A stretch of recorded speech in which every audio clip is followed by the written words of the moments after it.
Well, let's get more analysis on this now with Htwe Htwe Thein, an associate professor at the School of Management at Curtin University. He joins us now from Perth in Australia. Thank you so much for joining us. Well, more than 1,500 people have been killed since the coup last February, and it looks like there won't be a return to democracy anytime soon. Do you believe the military intends to once again rule Myanmar for the long term? I think the military consider themselves as a true ruler, and they have full intention of staying in power. But at the same time, all these, resistance and, formation of exiled government and exiled were not expected or came as a surprise to the coup leaders. So they are really at a corner under pressure.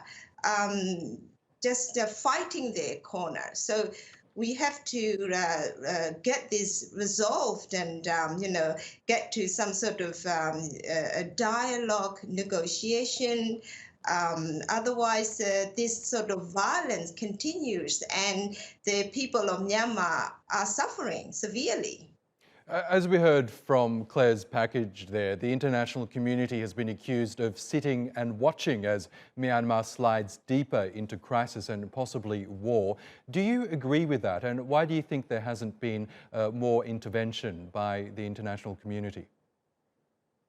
Well, international community, including UN, Western democracies, they have been supporting the centrality of ASEAN, Association of Southeast Asian Nations. And ASEAN did come up with a 5-point consensus. So the top of that was to, cease violence, stop violence. But those 5-point consensus were not followed by the military leaders. And ASEAN has been ineffective. It's divided, and they could not lead this,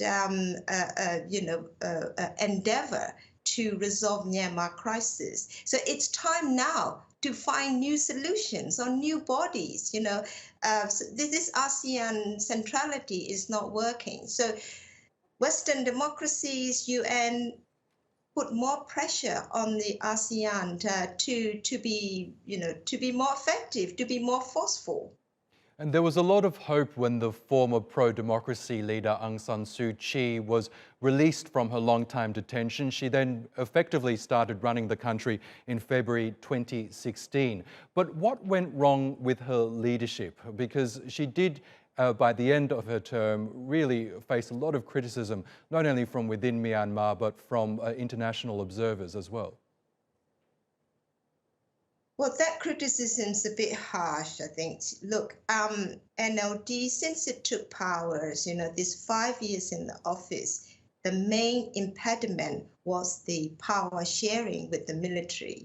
A quarter of the parliamentarian seats were untested, given to the military. That's according to the constitution that the government wrote. So NLD had to power share in this circumstances, but it did what it could. So it, brought a country up economically, politically opened, foreign direct investments just poured in since NLD, Aung San Suu Kyi's party took over, and Myanmar was tipped to, on an upward trajectory,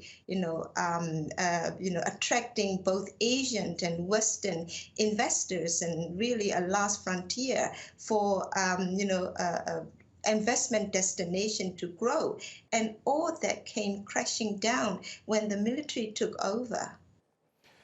Okay, Associate Professor Htwe Htwe Thein, we'll have to leave it there, but thank you again for joining us on the NewsHour.